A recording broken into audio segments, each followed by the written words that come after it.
Hey everybody, welcome back to another video. So today I want to talk about the collected letters of Neal Cassady. So what this book is a collection of letters that Neal Cassady wrote from the year 1944 through the year 1967.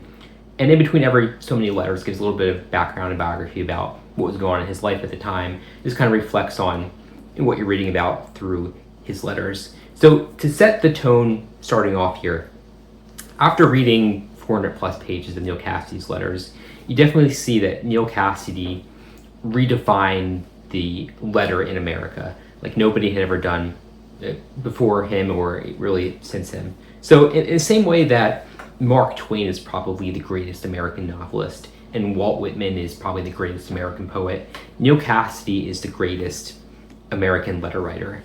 And the way that he does this, he just writes in such a raw and fluid way, combining narrative of what's happening in his life, his thoughts, and writes it in this kind of journaling way where he's just kind of recording everything that's happening in his life. And he also uses the medium of the letter itself in the way that he writes letters. Because I feel like you're constantly, when you're reading his letters, he's constantly referencing, the moment that he's writing this letter, or referencing past letters, or referencing where he is and where he's writing. You get the sense that, when he finishes writing that word you just read, he's immediately putting in a letter, stamping a stamp on it, and putting it in the mail. So there's this sense of just movement and fast pace to his writing. Like his letters are just written on the run. Like he just wrote them in a bus station on his journey across the country and sent it out to someone. So it represents movement in a way that no one else really did in writing letters, before Neal Cassady. And it takes this feeling of movement and just freezes it in time, in ink.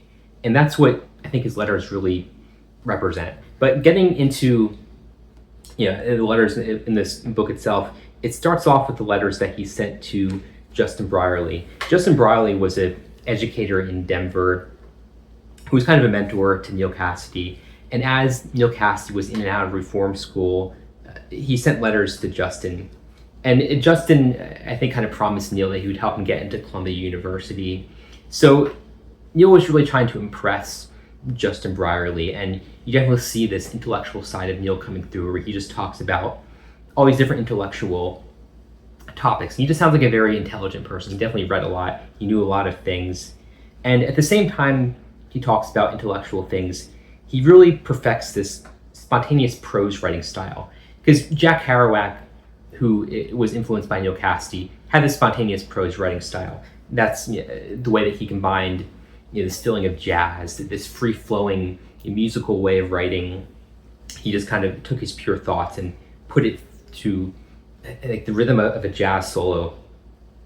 And Neal Cassady, I think, it really perfects this spontaneous prose style. Because with Jack Kerouac, he writes it in a very musical way, but with Neal Cassady, there's not this musical sense to his writing. The music to his writing is just his heartbeat itself. The pulse of a human being is the music behind his letters. And Neal Cassady had a very difficult childhood during the 1920s and 1930s. He really grew up in the underbelly of society during the Great Depression. So this life that he lived, I think, definitely influenced his free-flowing, spontaneous prose writing style. He just kind of talked in his letters like you talk to someone at a bar, or just talk to someone you meet on the street. So he combined this intellectual ability that he had with this street talk. So he kind of spoke like this philosopher who came from the streets. And I think the way that he wrote that way, he was also trying to impress Jack Kerouac and Allen Ginsberg. He wrote extensive letters to the two of them, and you definitely see that he was trying to impress them. He was trying to make it seem like he had this interesting life, like he was this really interesting person. And through that, his letters kind of read like love letters. He just writes about the people he writes to in a very intense way. He just shows such a strong interest in the people that he writes about. And he writes very nonchalantly about different travels that he did. He just tries to draw people to him. And he also writes in a way that's very representative of 1950s. He talks about cars and driving and women, and he's just a very masculine person in the way that people were in the 1950s. But at the same time, he writes in a very sensitive way that wasn't very representative of that time at all. I mean, he was bisexual, he was a lover of Allen Ginsberg. So he came out of the 1950s culture, but also represented this sensitivity that was beginning to emerge in 1950s America, really the start of counterculture. So I think Neal Cassady's life is really the perfect representation of this shift from the 1950s into this counterculture movement that really started to take off in the late 1950s, early 1960s. And in the way that Neal Cassady was a very magnetic person, he really drew everybody to him, because after he visited this developing beat scene in New York City and went back to Denver, everybody went to Denver to be with him. Jack Kerouac, Allen Ginsberg, they all just went to Denver to go see Neal Cassady and see what his life was like.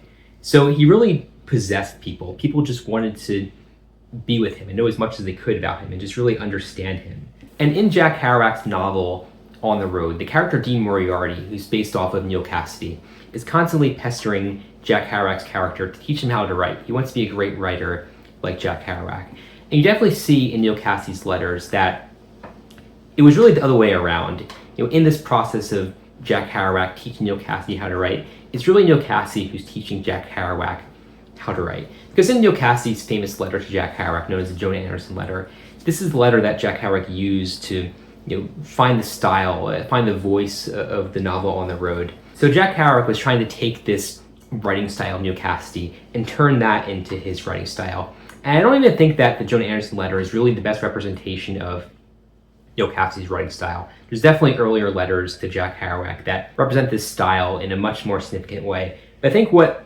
makes the Jonah Anderson letter so memorable is that the Jonah Anderson letter really has much more of a narrative to it. Neal Cassady really tells a story in his letter. So I think that there's definitely letters that represent this writing style much better than the Jonah Anderson letter, but the Jonah Anderson letter just has so much more of a narrative to it, that it's a much more memorable letter. So Jack Kerouac really obsessed over this Jonah Anderson letter. This was sometimes talked about as being the holy grail of the Beat generation. So in the way that Jack Kerouac was so obsessed with Neal Cassady, so obsessed with his writing style, I think it just further emphasizes how magnetic of a person Neal Cassady was, how much he really drew people to him. And reading his letters, reading about the letters that he sent to various lovers and wives that he had at the same time, basically, juggling, having 3 different lovers at the same time, just kind of stringing them along. You see how he uses magnetism to his advantage. He uses magnetism to really, control people and possess people, and just kind of, just having multiple lovers at the same time, just kind of fooling them to make them think that, he was only with them, and just really being a manipulative person. And in the introduction to this book, the introduction is written by Carolyn Cassady, and I find her introduction kind of strange. I think it kind of, the best way to describe it is just kind of disturbing, the way that you see how possessed she was by Neal Cassady. Because she talks about how Neal Cassady was known to have hit women at different times in his life. He was violent at multiple times, not very often, but there were occasions where he was known to be violent to people. And Carolyn Cassady talks about how, the people that he was violent to probably asked for it. It's just surprising to see this in writing here. And she also talks about how, how difficult it was living with Neal Cassady, how many problems that he caused for her. But she talks about that, if she had the courage to leave him, much, much earlier in the relationship, she just would have taken her problems with her, because she was really the problem in the relationship. So it's really just sounds like it's a classic, abusive relationship where she just kind of justifies, all the issues that he causes, and just sees herself as the cause of him treating her so horribly. So it's kind of a strange introduction, but it really represents how possessive Neal Cassady was. It was kind of surprising to see this right in the beginning, the way that she talked about Neal Cassady. But like I said in other videos, Neal Cassady's not a very nice person at his core. I don't read about Neal Cassady because I think he's a great person. I read about it because he's just such a central person in the development of American culture and counterculture. And when you read some of the letters that Neal Cassady sent to Carolyn Cassady, he always talks like he's about to figure everything out. He has this plan of how everything's going to work out for the two of them, how they're going to live happily ever after. So he's constantly just fooling people, manipulating people and just getting them to do what he wants them to do. So in Neal Cassady's letters, you definitely see how he's really a representation of this restlessness that people had during the 1950s. During this era of conformity, people were just very restless and looking for something new. And at the same time that this was happening, America was really being redefined as a place of movement. Because during the 1950s, the interstate system started being built, after 1957. So people were able to move around the country in a way they never were able to before. People could move around so quickly, in a matter of days, you could cross the country. And this is before the time of texting and very cheap long distance phone calls. So it wasn't very easy to communicate with people on the other side of the country, during the 1940s and 1950s. So the letter was still the primary form of communication for long distance communication. And at the same time that people were still relying on letters to communicate across the country, you could also move very quickly. You could drive across the country in 3 days. So you can see people very quickly, but at the same time, letters are still such a central part of communication in America. So this time period Neal Cassady wrote letters in is a very unique time period where you could move so quickly, but you still had to send letters to communicate with people across the country. I mean, you could call people, but long distance phone calls are very, very expensive back then. It wasn't the way it was today with communication. So Neal Cassady's letters really represent a time period of letter writing that will never exist again. And Neal Cassady also turned these letters into art form, the way that he wrote narratives and really just poured his soul onto paper at the same time that the meaning of a letter was changing and movement was changing in America, just kind of cements him as really the greatest letter writer in American history. And I also found it really interesting how there's a couple letters in this book where Neal Cassady's talking about his struggles writing his autobiography, known as The First Third. The First Third it's published now, but it's an incomplete biography that Neal Cassady wrote about his life. And he really struggled to write it. He got advice from different people throughout his process of writing it and never was very good. And I've done a video on The First Third. And reading Neal Cassady's letters and then reading The First Third, it almost feels like a completely different writer. It doesn't feel like the same person. The First Third is just very dry and just very formal, and just you can see he really struggled to write formally in a novel.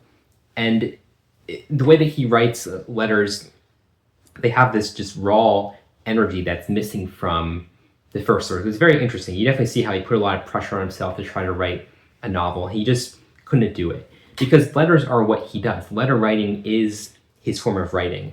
So it's very fitting that his only published work is incomplete and it's not written well because he writes letters. Anything that's not a letter by Neal Cassady is not going to be good writing. So it's just very fitting. Like this collection of letters is Neal Cassady's work. This is his work. The First Third is not where you want to go when you want to get Neal Cassady's writing. You want to read his letters. And this collection of letters is that.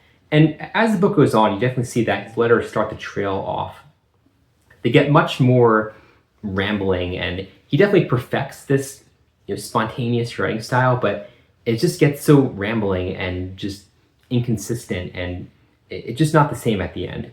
There's definitely this middle period where it's perfect. Like right around the time he wrote the Jane Anderson letter, that's like just his perfect writing style. In the very beginning, when he's writing Justin Brierley, you definitely still see that spontaneous writing style, but it's much more formal, probably more reflective of the writing style of The First Third. So as you go through his letters, you definitely see that they get less formal and more spontaneous to the point where this kind of trail off, and you see how he kind of just burned himself out at the end of his life. So his letters are really a perfect representation of his life. And you see the evolution of his life as you read his letters throughout his life. But yeah, that's Collected Letters by Neal Cassady. I would definitely recommend reading this if you want to understand Neal Cassady, if you want to understand the Beat Generation, 1950s, counterculture, and just America in general. Neal Cassady wrote about such a unique time, such a unique way that he's really one of the greatest writers in American history. And oddly enough, he doesn't actually have any published works during his lifetime. He just have his collected letters here. So that's Collected Letters by Neal Cassady. Be sure to subscribe, and we'll see you in the next video.